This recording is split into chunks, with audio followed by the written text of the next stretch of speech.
Hello అండి, అందరికీ నమస్తే. వివిధ రకాల కాంపిటేటివ్ ఎగ్జామ్స్కి యూజ్ అయ్యేలా మనం కరెంట్ అఫైర్స్ క్లాసెస్ అయితే చూస్తున్నాము.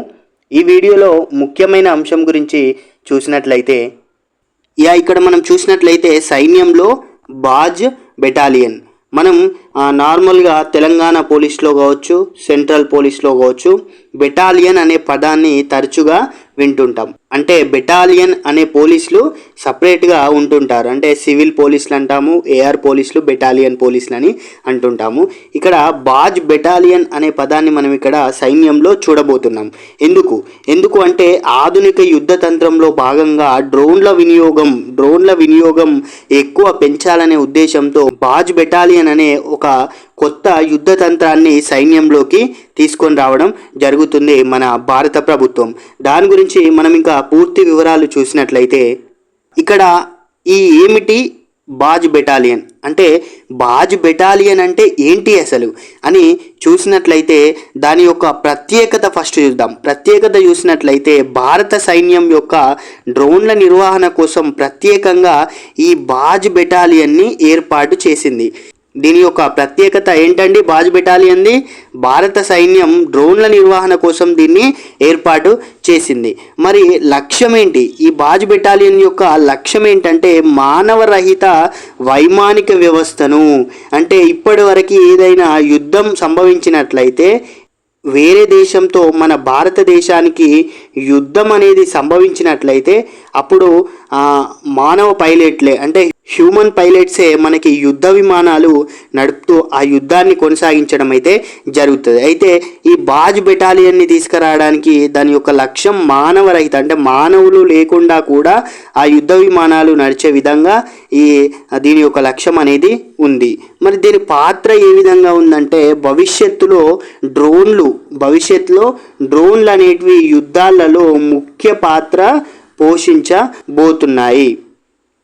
ఈ బాజ్ బెటాలియన్ యొక్క లక్షణాలు మరియు విధులు చూసినట్లయితే నిఘా వ్యవస్థ సర్వేలెన్స్ అనేది శత్రువు యొక్క కదలికను నిరంతరం పర్యవేక్షిస్తుంది. దీని యొక్క ఖచ్చితత్వం అనేది ఉంటుంది. టార్గెట్లను అత్యంత ఖచ్చితత్వంతో అది గుర్తించగలుగుతుంది. అలాగే సమాచారం అనేది ఖచ్చితంగా శత్రు భూభాగంలోకి వెళ్ళి, మరి ఎగ్జాంపుల్ మనకి ఇండియా పాక్ కావచ్చు, లేకుంటే చైనా కావచ్చు, ఏదైనా దేశాలకి మధ్య మన దేశంతో ఆ దేశాలకి ఏదైనా యుద్ధ వాతావరణం వచ్చినట్లయితే ఇది శత్రు భూభాగంలోకి వెళ్ళి రహస్య సమాచారాన్ని సేకరించడంలో ముందంజలో ఉండడం జరుగుతుంది. ఇక ప్రపంచ యుద్ధాల ప్రభావం అంటే ఇటీవల కాలంలో జరిగినటువంటి కొన్ని ప్రపంచ యుద్ధాలు, ఆ యుద్ధాల్లో వాడినటువంటి డ్రోన్ వ్యవస్థలు, దాని యొక్క ప్రభావం మన భారతదేశం మీద ఏ విధంగా పడింది అంటే ఈ నూతన మార్పు సైడు భారతదేశం వెళ్ళడానికి ప్రపంచ యుద్ధాల యొక్క ప్రభావాన్ని మనం చూసినట్లయితే ఇక్కడ అంతర్జాతీయ పరిస్థితులు చూస్తే ఇటీవల కాలంలో మనందరికీ తెలుసు రష్యా మరియు ఉక్రెయిన్ యుద్ధం అనేది జరిగింది. అలాగే కొన్ని పశ్చిమాసియా యుద్ధాలు కూడా జరిగినాయి. సో ఈ యుద్ధాలలో డ్రోన్ల యొక్క ప్రాముఖ్యత చాలా మనకి ప్రపంచం మొత్తానికి తెలియడం అయితే జరిగింది. అయితే సాంప్రదాయ ఆయుధాల కంటే, అంటే కొన్ని ఉంటాయి కదా, గన్స్ కావచ్చు, so and so like that, వీటికంటే డ్రోన్లు తక్కువ ఖర్చుతో మరియు ఎక్కువ నష్టాన్ని కలిగిస్తాయంట. అంటే మనకి డైరెక్ట్ యుద్ధానికి సైన్యాల్ని గన్స్తో కావచ్చు, ఇతర వాహనాలతో పంపినట్లయితే మనకి ఎక్కువ ఖర్చు కావచ్చు, ఆ దేశానికి అంటే మన అపోజిట్ దేశానికి తక్కువ నష్టాన్ని కలిగిస్తాయి. బట్ డ్రోన్లు మాత్రం తక్కువ ఖర్చులో తయారై మన ఆపోజిట్ దేశానికి ఎక్కువ నష్టాన్ని కలిగించగలవు. అయితే భారత ప్రభుత్వం డ్రోన్లను సైన్యానికి మేధో కేంద్రంగా గుర్తించింది. భారత ప్రభుత్వం అనేది ఈ డ్రోన్లను మన భారత సైన్యానికి మేధో కేంద్రంగా, ఎందుకు మేధో కేంద్రం అంటే మనం ఇందాక చూసినాము, అది తక్కువ ఖర్చుతో ఎక్కువ నష్టాన్ని కలిగిస్తుంది. అలాగే శత్రు దేశంలోకి డ్రోన్స్ కూడా వెళ్ళి అక్కడ ఉన్నటువంటి ఇన్ఫర్మేషన్ని మనకి గ్యాదర్ చేసి తీసుకొచ్చి ఇస్తే దాని ప్రకారం మన సైన్యం మూవ్ ఆన్ అవ్వడం జరుగుతుంది ఎక్కడ యుద్ధాల్లో. అలాగే ఈ డ్రోన్ల సహాయంతో మన సైనికుల యొక్క మెయిన్ ఏంటి, డ్రోన్ల సహాయంతో మన సైనికుల యొక్క ప్రాణ నష్టాన్ని తగ్గించవచ్చు. ఇది మెయిన్ పాయింట్. మన భారతదేశ విశ్రాంత మేజర్ అయినటువంటి జనరల్ ఏకే శివచ్ వారు ఈ డ్రోన్ బెటాలియన్ల గురించి ఒక వివరణ అంటే విశ్లేషణ అయితే చేయడం జరిగింది. ఏంటంటే ఈ డ్రోన్ బెటాలియన్లు సైన్యానికి మేధో కేంద్రాలు. ఇందాక చూసాం కదా, భారతదేశం ఈ డ్రోన్లని సైన్యానికి మేధో కేంద్రంగా అంటే ఇంటెలిజెన్స్ హబ్గా అనుకుంటున్నాయని సేమ్ ఆయన కూడా ఇదే విశ్లేషణ చేయడం జరిగింది.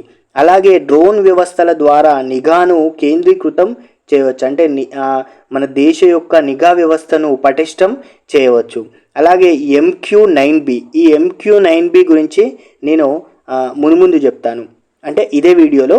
ఈ MQ-9B అనేది అత్యాధునిక వాహనాల సమాచారం. అంటే ఈ MQ-9B అనేది అత్యాధునిక వాహనం అన్నట్టు, అంటే యుద్ధ వాహనము. దీని యొక్క సమాచారాన్ని విశ్లేషించి కూడా తక్షణ చర్యలు ఈ డ్రోన్లు చేపడతాయి.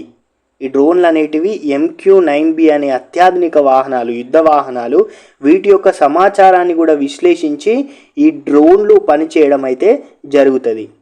ఇందాక చెప్పా కదా, MQ-9B అనే అత్యాధునిక యుద్ధ వాహనాలు. ఇక్కడ చూడొచ్చు, MQ-9B స్కై గార్డియన్ అంటారు. ఇది ఏంటి అసలు, ఇది ఏంటో చూసినట్లయితే ఈ MQ-9B స్కై గార్డియన్ అనే యుద్ధ విమానాల్ని ఎవరు తయారు చేశారు? అమెరికా తయారు చేయడం అయితే జరిగింది. దీని సామర్థ్యం ఏంటి? దీని యొక్క సామర్థ్యం కనుక చూసినట్లయితే 40 గంటలకు పైగా నిరంతర ప్రయాణం చేయగలదు. ఎన్ని హవర్సు? 40 హవర్స్ ఇది ప్రయాణం చేయగలదంట. అలాగే దీని యొక్క ఉపయోగం చూసినట్లయితే దీర్ఘ శ్రేణి నిఘా వ్యవస్థ మరియు సముద్ర తీర పర్యవేక్షణ కూడా ఉంటుంది. దీని యొక్క సామర్థ్యం మనం మెయిన్గా గుర్తుపెట్టుకోవాలి, 40 హవర్స్. ఇది ఎవరు తయారు చేశారు? అమెరికా. ఏంటి ఇది? MQ-9B sky Guardian. సో ఈ MQ-9B స్కై గార్డియన్ యుద్ధ విమానాన్ని కూడా ఈ డ్రోన్ వ్యవస్థ అనేది సమాచారాన్ని విశ్లేషించి మూవ్ ఆన్ అవ్వడానికి యూస్ఫుల్ అవుద్ది. మనం ఇందాక అమెరికా తయారు చేసిన MQ-9B యుద్ధ విమానం గురించి చూసాము. ఇప్పుడు భారతదేశం యొక్క స్వదేశీ డ్రోన్లు, అంటే ఇప్పటివరకు కొన్ని డ్రోన్లను తయారు చేసింది దీనిలో భాగంగా.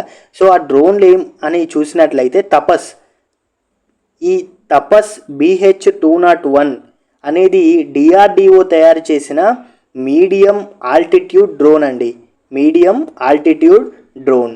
నెక్స్ట్ చూసినట్లయితే రుస్తుం.